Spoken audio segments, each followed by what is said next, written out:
Good evening, everyone, and welcome to tonight's webinar on creating simple programs for further maths. Now, the focus for tonight is that we're going to learn how to write these programs. That's the main thing. And so probably a little bit less focus on the maths. So we're going to quickly go over the questions that are on the sheet, the first 5 questions, practice questions.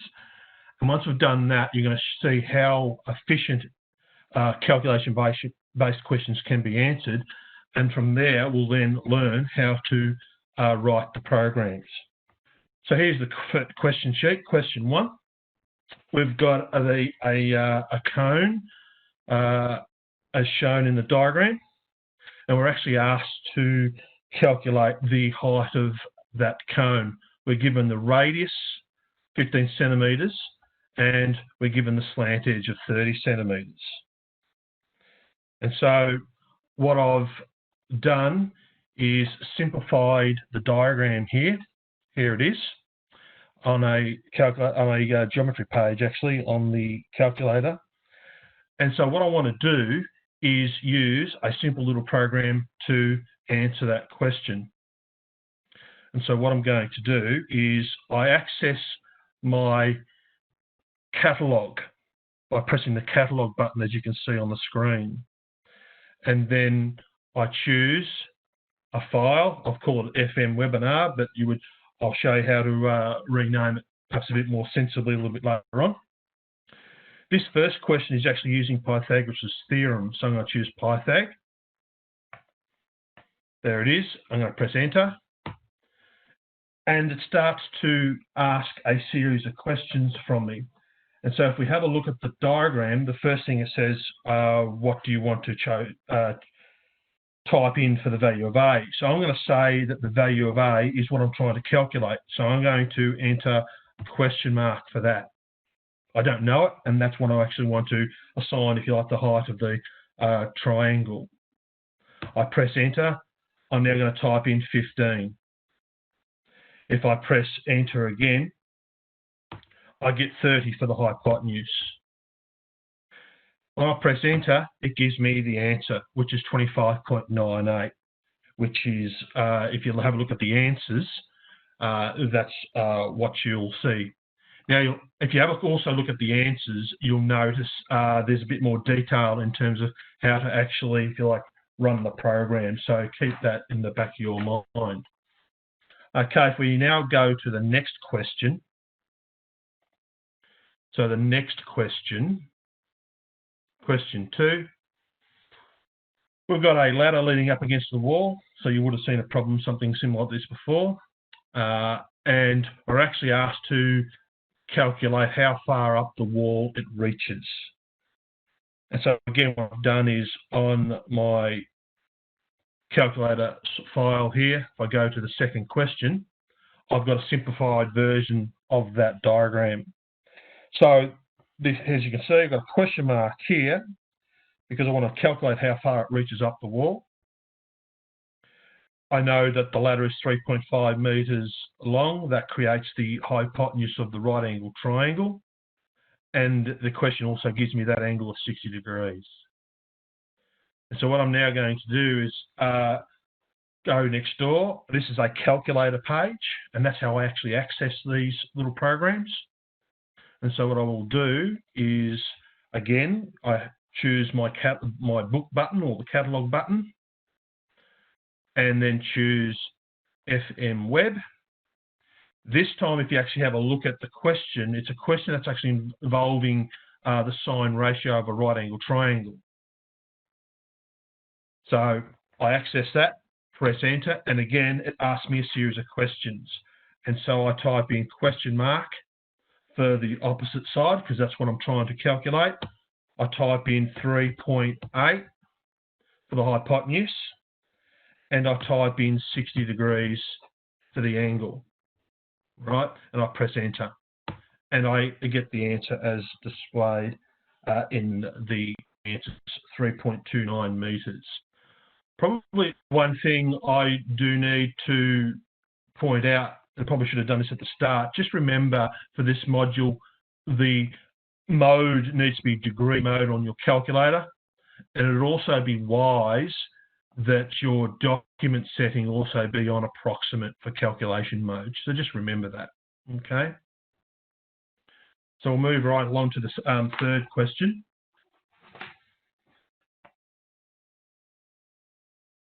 So question 3, calculate the length of AB for this triangle shown to 2 decimal places. The lengths are measured in centimetres. So what have we got here? We've got a triangle. It's a non-right angle triangle this time. We've got the 2 sides and the included angle. And we want to find, if like, the side opposite the included angle. So that's your classic Cosine Rule question. So if I go back to my software, I've got a simplified diagram of the picture here again. There's the question mark beside the length that I want to find. So the way I've actually created this little program, the angle, the included angle, is actually angle C, and the angle opposite will be side C, which means these 2 sides here are in fact sides A and B. So next door, I'll go to a calculator page, and again I access the file for the catalogue. This time we're looking for the Cosine Rule for a non-right angle triangle. And as you can see, it operates a similar sort of way. And so for this question, angle C is 52 degrees, so I type in 52 degrees. Side C, we don't know, so I type in a question mark for that. Side A is one of the sides we're given, so we'll call it 76. And the other side is 92.2. If I press enter, I get the answer 75.16, which is the 2 decimal place that we're after. The next question. Now, as you can see, we're up to question 4, and we've nearly done the 5 questions. It doesn't take long to do these. Okay, so if we go to question 4, calculate the area of a sector to 3 significant figures this time. So let's have a look. We've got the radius of 15 metres and an angle of 135 degrees. So I'm going to go back to my calculator file. As you can see, I've got a simplified diagram here. Question mark for the area, because that's what I want to calculate. And I've got the angle, 135 degrees and 15 metres.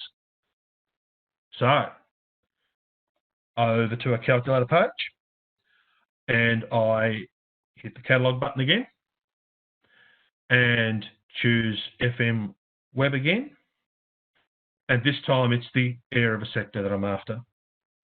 Press enter, and we're going to be asked the relevant pieces of information that would be for that formula. So radius being 15, the angle is 135, and the area is what we're trying to find. So question mark for that. Press enter, and we get an answer of 265 square metres. I think the units were metres. Yep, square metres. 3 significant figures being 265. And then the last question.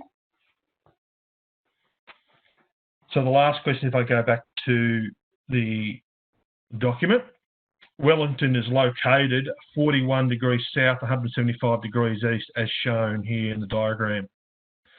Calculate the distance to the equator. So here's Wellington down the bottom, and the equator is all the way up there. To the nearest kilometre, if the radius of the Earth is 6,400 kilometres. Okay, so if I go back to my calculator file, I've got the simplified version of the diagram there. So there's the radius of the Earth, the angle that we're given, and we're looking for the length of arc. All right, so next door again, and back to my file, FM Web, and this time we're looking for arc length. There it is there. Press enter. Radius is 6,400. angle is 41 degrees, and the arc length is question mark. And there's the answer for the arc length. And then it does say to the nearest kilometre, so that would be 4,580 kilometres. Okay, so I guess what we need to observe there is how efficient it can be to answer such questions. So I'll probably argue the toss that if we're keen to spend the time in creating these programs, when it comes to actually doing the exams and assessment tasks, the reading time becomes important because you can very quickly identify which sorts of questions you can actually quickly answer using a resource like this. So what we'll now do is learn how to create such a file. So this is probably the most important part of tonight when it's all said and done. So I'm going to press my home button and create a new document. I don't want to save change to those, what I've just been doing. And what we do first of all is go down to Program Editor and we choose New.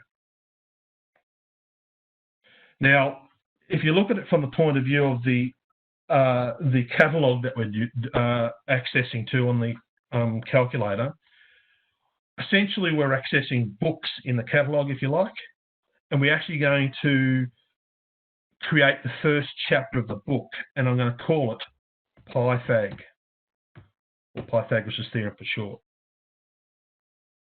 It's a program, and library access. This is really important, this step. We want this to be shown in the catalogue, in the public library. So think of it, I like the language you're using here. We're essentially creating the first chapter of the book that's displayed in the public library. So I press OK, and we're now good to go. Now, if you noticed how each of these little programs worked, the first thing it does, it requests, and I'm using my language very carefully here, it requests, or they request information from us. So to find, if you like, these little commands, we press Menu, I/O, which is input output, option number 6, and request. Now I press Control and the multiplication sign to get some quotation marks to come up. Within these quotation marks, that's what actually will ask the information from us. So if I type in A equals, that's what's going to be requested from us. And then we have to define a variable called A, so you go comma A. So we need to do this twice more. So I press Enter and repeat the process. So we're going to now go with Menu, Input Output, and Request again. Then we're going to go Control and multiplication sign, B equals, comma B. And then repeat the process. Menu, Input Output, Request, multiplication sign, C equals, comma C. So that's all information we require now to be entered into the calculator for Pythagoras' theorem. So now we end up having to now essentially solve this equation. I need to create a variable called AN for answer. So AN is a variable called answer. I press Control and the template button, which gives me the assign symbol. Then I must admit, in terms of using the program editor, it's probably just as quick to type in solve and open up a bracket, or you can access solve through the catalogue if you wish. All right. and then type in Pythagoras' theorem. So C squared equals A squared plus B squared, comma. Now, as you saw the way that these little programs were working, I put a question mark because I want to find the value of the question mark. And I close my bracket. I press enter. And now what I'm going to do is, the last thing we need to do is actually display the answer. So I press menu. I go to input output again, which is option number 6. And number 1 is display. And so in quotation marks, I'm going to say, ANSW, answer is,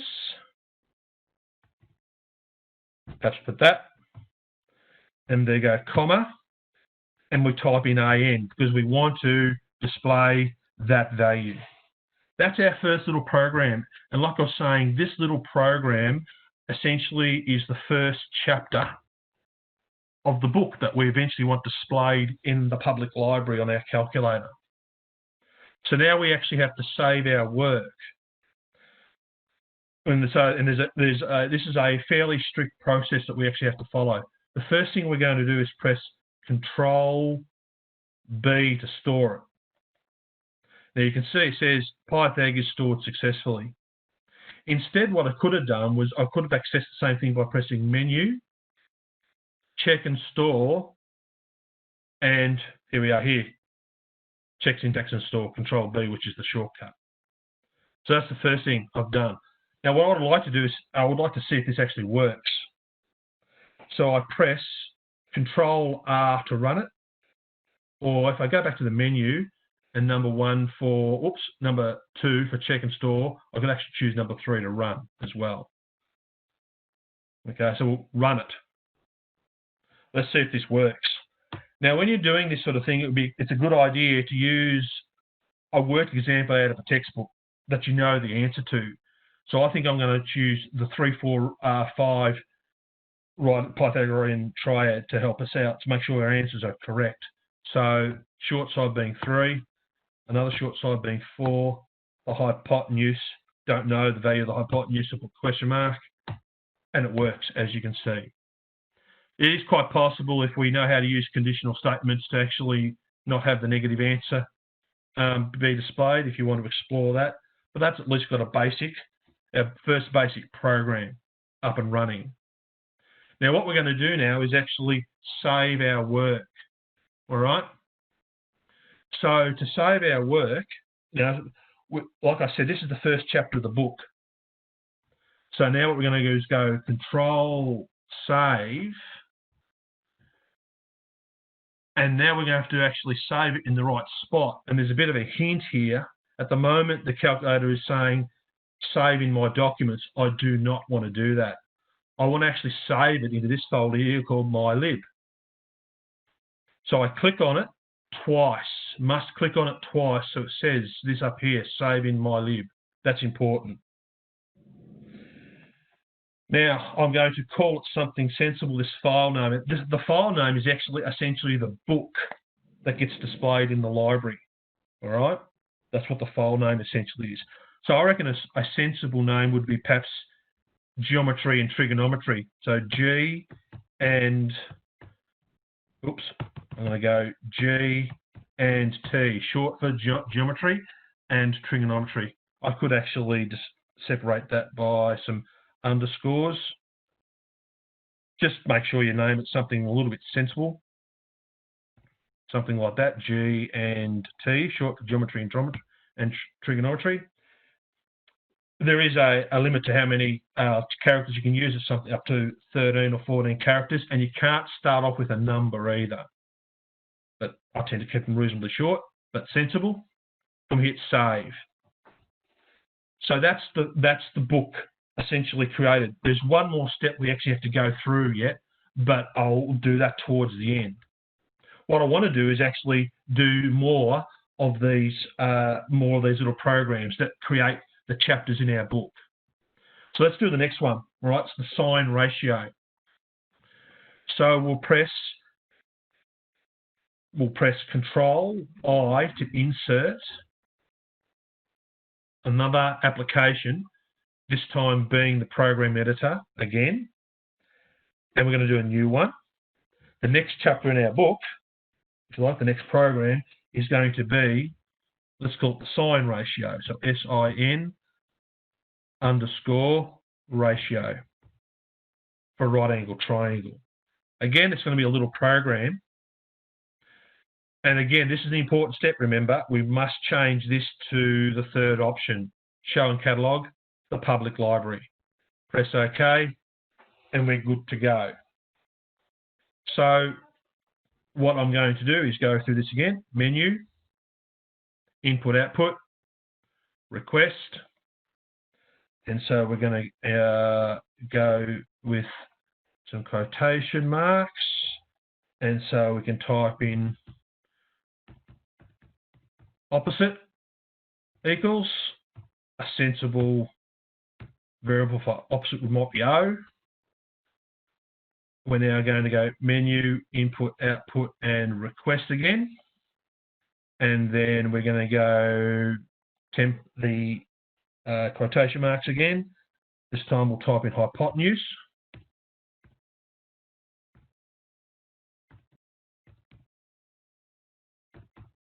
Hypotenuse equals,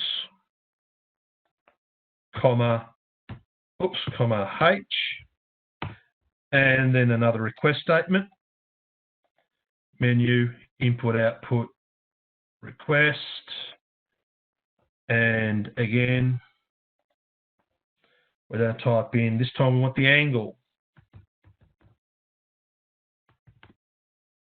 And we're going to go comma, and to find theta, press the pi button, and there's theta there. I'm going to use theta as the angle. All right, now being a trig ratio, I tend to use N-solve, numeric solve, instead of solve. So it gives us the first quadrant solution without actually having to worry about domain restrictions or anything like that. So again, I create a N, which is this variable for the answer, press Control and template button for the assign, and type in N-solve instead of solve. Now we type in the rule for the sine ratio of a right angle triangle. So trig sine theta, there it is, equals fraction template, so control division for the fraction template, and opposite over hypotenuse. Again, we're trying to find the value of the question mark. Now, the last thing we want to do is display the answer again. So menu, input, output, display the answer. Oops, I got to hit the wrong one then. Hit delete. Menu, input, output, and display. Answer. Oops.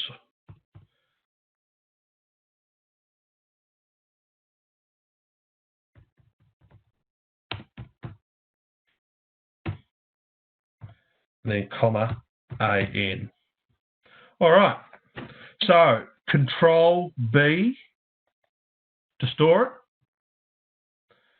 And now we're going to go Control Run to run it to see if it actually works. Control R to run it. Press Enter. So the opposite side before, the opposite side was what we're trying to find, so question mark. The hypotenuse was 3.8. And the angle was 60 degrees. Yes, that's working, so we're happy with that. We know the answer to that. All right, so in the time we've got left, let's see if we can do a couple more, all right? So we've got the Cosine Rule for the non-right angle triangle. Let's do another one for that. So we're doing a brand new chapter of the book, which is a brand new program. So we're pressing Control I to insert, and we turn around and press Program Editor and New again. So we're going to have to call it something sensible again. Well, it's the COS rule. So how about we go COS _ rule. It's a program, but again, this really important step here, libpub show in the catalog. Really important we get these steps right. Press OK, and we've got the program editor back ready for the next chapter in the book. So, menu, input, output, requesting the information first. Remember, we've got to request the info. So, request, quotation marks. So let's go side C equals, comma, C. Now what you can do, and I'm going to try and speed this up a little bit, we can copy and paste. So control, so copy, control C, control V to paste, control V to paste, and control V to paste again. So we've got side C. I want angle C. So angle C now, side C, I was a bit naughty before. Side C should have been a lowercase c. Angle C is an uppercase C. And again, the angle in terms of the formula, I'm going to call theta. We also want side A, which is A. We want side B, which is B. Okay, so that's all the critical information required for the COS rule. All right, again, we're going to use nsolve. So we type in AN for the answer. Is going to be assigned as nsolve. And then we type in the COS rule. C squared equals A squared plus, A squared plus, something's happened there, we go, plus, there we go, plus B squared, take 2 times by A times by B times by the COS, so hit the trig button and COS. I'll remember now angle C is theta. So hit the apply button, hit theta, close your bracket, comma, and again, we want to find the value of the question mark. Display the answer.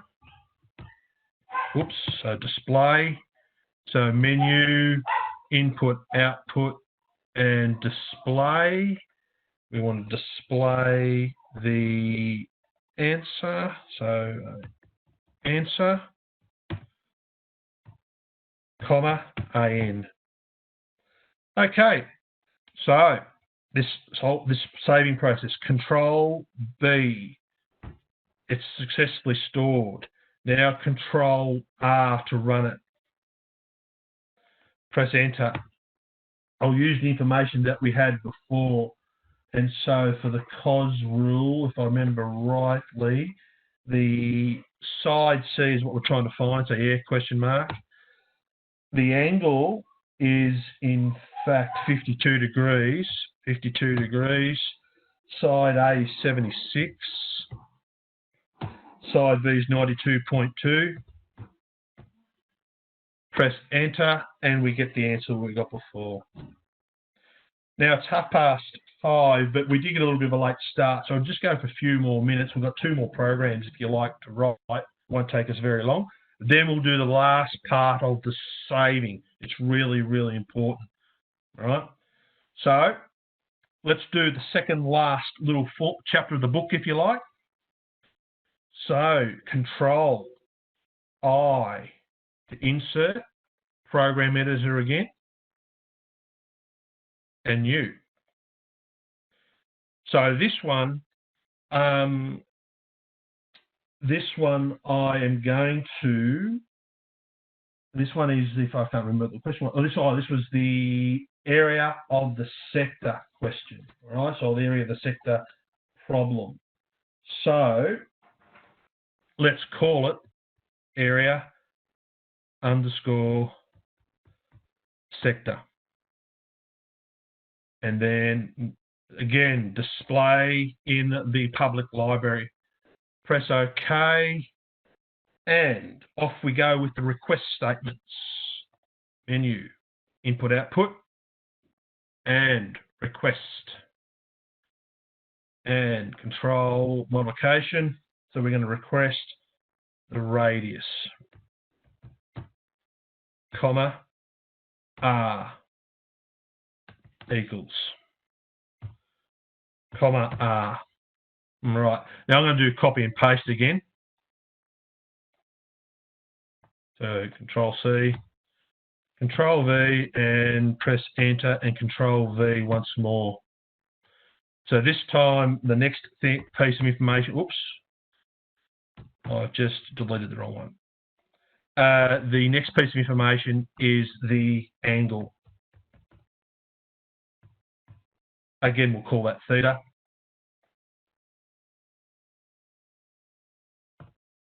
There we have it. And theta. And the last one is the arc length, the area, sorry, the area. So area, call that A. And we'll call that A. Right. So we're going to go solve.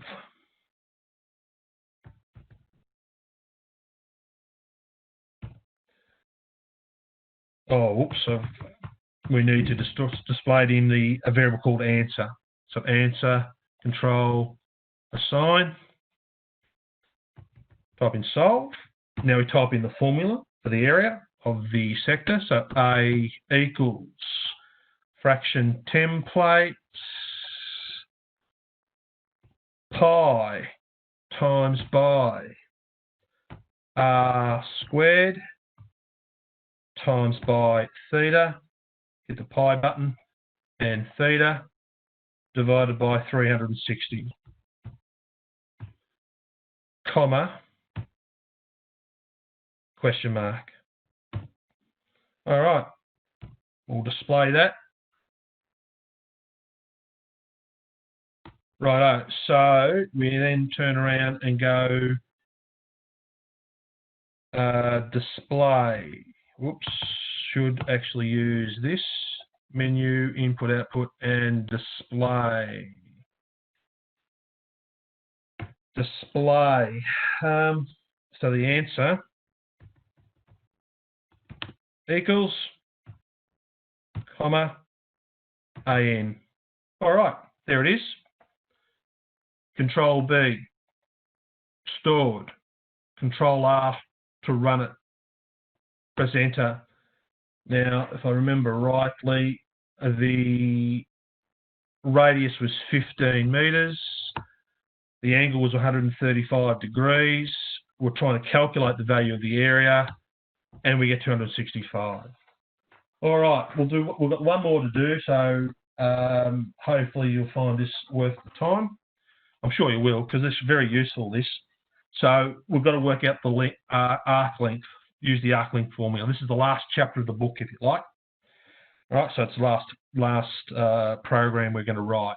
So Control I to insert, new program, and so let's call it arc underscore LENGTH, arc length, and it has to be displayed in the public library, and we press OK.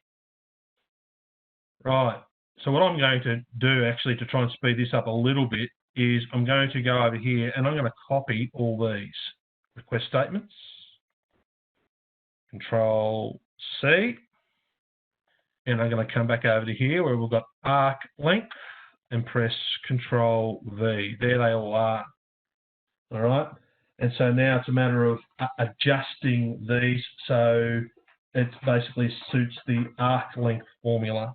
So we want the radius, want the angle, but this time we want the arc length. So arc, L-E-N-G-T-H, whoops, length. Let's call it L, which means that's going to be L.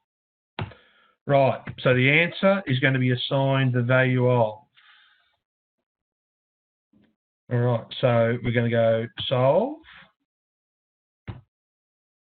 So the length, arc length equals fraction template, and it's going to be pi. So you can just type in pi for pi instead of accessing the button. And they're conveniently located on the keyboard of the calculator, times by r, times by theta. So this time we need to hit the pi button. Theta divided by 180, comma, question mark again. And finally, we're now going to display the answer. So menu, input, output, display, answer, and then AN. Right, Control B to store it. It's stored successfully. Control R to run it. Press enter. The radius was 6,400. The angle was 41 degrees, I think. Arc length is question mark. I press enter and we get the answer that we got before. Okay, it's all working. So I press Control Save. So we've updated everything. Everything is saved. It's all running. But now this is really important, what we're about to do now. We need to press Dock. And this here, look what this says. This says refresh libraries. We're just basically telling the calculator we need to update the library because we've added something in there. So refresh libraries. Okay. Now this should be good to go. So what I'm going to do is close that, and I'm going to now open up a new calculator page.